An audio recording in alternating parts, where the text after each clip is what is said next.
Quarter తాగుతారు అంటే రోజుకు 400 రూపాయలు మీ రక్తాన్ని జలగ తాగుతానే ఉంటుంది. ఈ డబ్బులు తాడేపల్లి ప్యాలెస్ కి కొంపబోతానే ఉంటాయి. నేను మిమ్మల్ని అడిగేది, నెలకు కనీసం ఒక క్వార్టర్ బాటిల్ తాగితే, అది కూడా 15 రోజులే తాగితే మీ మీద సంవత్సరానికి 18,000 పడుతుంది. 2 బాటిల్ అయితే 36,000 పడుతుంది. నేను అడుగుతున్నా, మీరందరూ గుర్తుపెట్టుకోవాలి, 2 బాటిల్ వేసుకుంటే 36,000 అవుతుంది. ఎంత నష్టం వచ్చిందో మీరంతా ఆలోచించండి. ఆడబిడ్డలను అడుగుతున్నా, ఈ దేపుడి వల్ల మీ ఇంటికి రావాల్సిన డబ్బులు ఇస్తున్నారా మీ మగవాళ్ళు? అంటే మగవాళ్ళు డబ్బులు ఇవ్వడం లేదు మీకు, అవునా కాదా? ఆ డబ్బులు ఇవ్వకుండా మీరు నష్టపోతున్నారు. ఇంకో పక్క ఆ రోజు ఎన్నికల ముందు ఏం చెప్పాడమ్మా? మద్యపాన నిషేధం అని చెప్పాడా లేదా? చెప్పాడా లేదా? ఓటు అడగని చెప్పాడా లేదా? ఇప్పుడు ఓటు అడుగుతున్నాడా లేదా? ఏం చేయాలి? ఏం చేస్తారు మీరంతా అని మిమ్మల్ని అడుగుతున్నా. చేస్తారా తమ్ముళ్ళని మిమ్మల్ని అడుగుతున్నా. అందుకే నిలదీయమంటున్నా చెట్టు కింద ఉండేవాళ్ళందరినీ. నాయకులంతా అక్కడ వెనకాల ఉన్నారు, ఎండలో లేకుండా. మీరందరూ గుర్తుపెట్టుకోవాల్సింది, నిలదీయాలి, అడగాలి. ఇంకో పక్క నేను అడుగుతున్నా, మద్యపాన నిషేధం దేవుడెరుగు. తన ఆదాయం కోసం నాసిరకం మద్యం మీకు ఇస్తున్నాడు. మీ ఆరోగ్యం పోతా ఉంది. పోయిందా లేదా? కొంతమంది చనిపోతున్నారు. మా ఆడబిడ్డల తాళిబొట్టులు తెంచేసిన దుర్మార్గుడు ఈ జగన్మోహన్ రెడ్డి అని చెప్పి కూడా నేను మీకు తెలియజేస్తున్నా. అందుకే మిమ్మల్ని అందరిని అడుగుతున్నా, మీ కుటుంబాలు అనాథ కుటుంబాలు అయిపోతున్నాయి. ఎన్నో సమస్యలు వచ్చాయి. ప్రతి ఒక్క కుటుంబం, ముఖ్యంగా మద్యం అలవాటు ఉండే కుటుంబం, ప్రతిరోజు సాయంత్రం ఒకసారి ఆలోచించుకోండి. మూడో విషయం, ఇసుక. దేవుడిచ్చిన ఇసుక నదుల్లో, కాలువల్లో ఇసుక ఉంటుంది. అలాంటి ఇసుకలో కూడా వీళ్ళకి చూస్తే ఎంత అవినీతి పరులంటే, ఇసుక నుంచి కూడా తైలం తీసే గొప్ప నాయకులు ఈ వైఎస్ఆర్ కాంగ్రెస్ దొంగలని చెప్పి మీకు తెలియజేస్తున్నా. 5 ఏళ్లు దోపిడీ చేశారు, ఇష్టానుసారంగా చేశారు. భవన నిర్మాణ కార్మికులు మొత్తం నాశనం అయిపోయారు, ఆత్మహత్యలు చేసుకున్నారు. భవన నిర్మాణ రంగం కుదేలైపోయే పరిస్థితి వచ్చింది. కానీ జగన్మోహన్ రెడ్డి డబ్బుల ఆశ తగ్గలేదు. ఇక్కడ ఇసుక దొరకదు. నేను అడుగుతున్నా, రాప్తాడులో ఇసుక దొరుకుతుందా మీకని అడుగుతున్నా. రాప్తాడులో ఇసుక దొరకదు. కానీ రాప్తాడు ఇసుక బెంగళూరులో దొరుకుతుంది, దొంగలు దేశకపోయి. దానికి ఎవడ చేస్తున్నా అంటే, ఇక్కడ ఉండే ఎమ్మెల్యే తోపు, పెద్ద తోపు ఇతను, వీళ్ళు చేసే పరిస్థితికి వచ్చారు. నేను ఇంకో పక్క చిన్న చిన్న కాంట్రాక్టర్లందరూ చనిపోయే, ఆత్మహత్యలు చేసుకునే పరిస్థితి వచ్చారు, దివాలా తీసి. రాష్ట్రంలో 40 లక్షల మంది ఇసుక పైన ఆధారపడి భవన నిర్మాణ కార్మికులు ఉన్నారు. అందరూ దెబ్బతిన్నారు. నేను అడుగుతున్నా, మూడో విషయం నేను చెప్పింది వాస్తవనా కాదా అని మిమ్మల్ని అడుగుతున్నా. ఇంకో పక్క ఇప్పుడే మా తమ్ముడు డీజిల్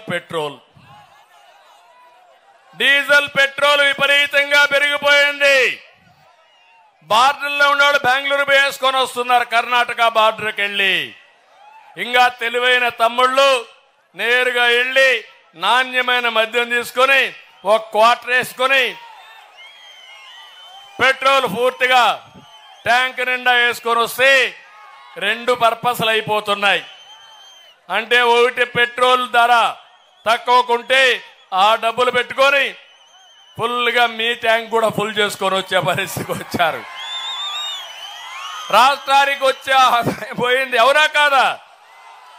రాష్ట్రానికి వచ్చే ఆదాయం పోయింది. పెట్రోల్ డీజిల్ ధర వల్ల నిత్యావసర వస్తువుల ధరలు పెరిగాయి. కరెంటు ఛార్జీలు పెరిగిన దాని వల్ల నిత్యావసర వస్తువుల ధరలు పెరిగాయి.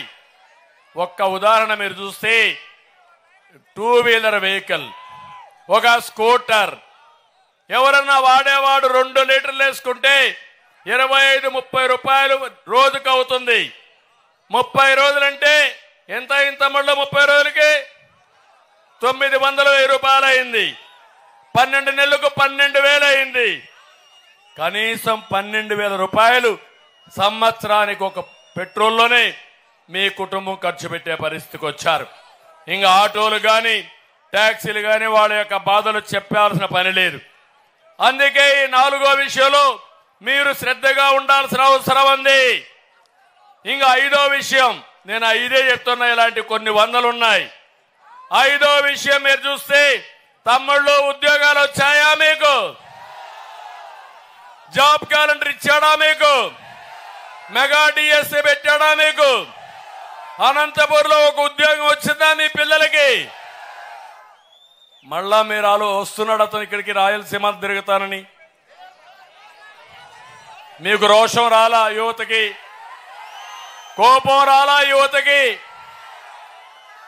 నిలదీయాల్సిన బాధ్యత మీకుందా లేదా అని మిమ్మల్ని అడుగుతున్నా. ఎన్నికల ముందు చెప్పాడు, ఏటా జాబ్ క్యాలెండర్, మెగా డిఎస్సి. మళ్ళీ మీకు జాబు రావాలంటే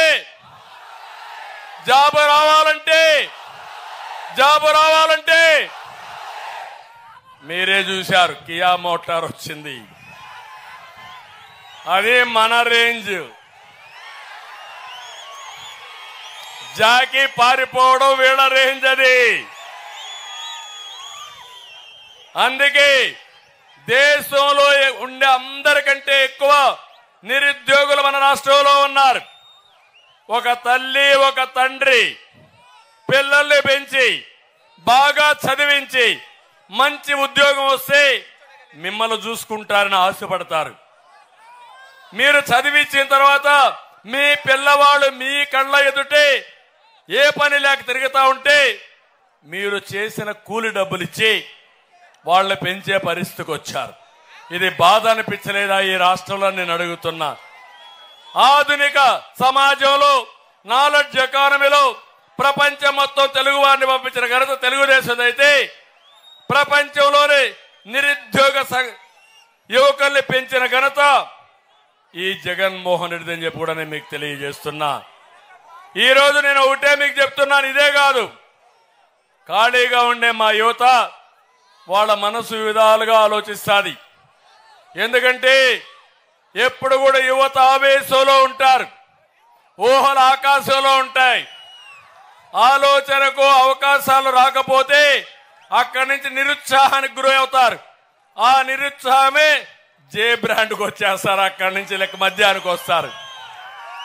అక్కడి నుంచి గంజాయికి అలవాటు అయిపోతారు. అక్కడి నుంచి డ్రగ్స్కి అలవాటు అయిపోతారు.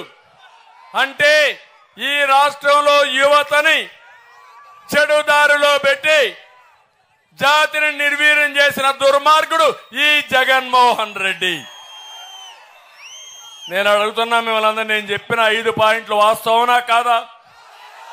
వాస్తవనా కాదా? అయితే ఇంకా చాలా ఉన్నాయి. అందుకే నేను మిమ్మల్ని అడిగేది, ఎన్నికల రోజు వరకు మీరు ఆలోచించండి, రాత్రింబగళ్ళు ఆలోచించండి, అనునిత్యం ఆలోచించాలి. ఎన్నికల రోజున మీరు ఓటేసేటప్పుడు ఒకసారి మీ మనసులో పెట్టుకొని సైకిల్కే ఓటేయండి, మిత్రపక్షాలకే ఓటేయండి. ఆ తర్వాత సమస్యలు పరిష్కారం చేసి మిమ్మల్ని ఆదుకునే బాధ్యత మాది మాది మాది అని ఒక్కసారి హామీ ఇస్తున్నా. ఒక ఉదాహరణ చెప్తున్నాను. ఇప్పుడే మిత్రుడు జనసేన నాయకుడు ఒక మాట మాట్లాడాడు, ఒక విషయం చెప్పాడు. నీరు అనేది చాలా ముఖ్యం, నీరు లేకపోతే ఏ పని కాదు. ఒక 2-3 గంటల నీళ్లు దాక్కపోతే మనం ఏమవుతాం? మా తమ్ముడు ఇప్పుడు కూడా తాగుతాడు. ఎండలో చెమట పట్టింది, చెమట పడతా ఉంటే నీళ్లు దాక్కపోతే కాసేపు అయిన తర్వాత పెయింట్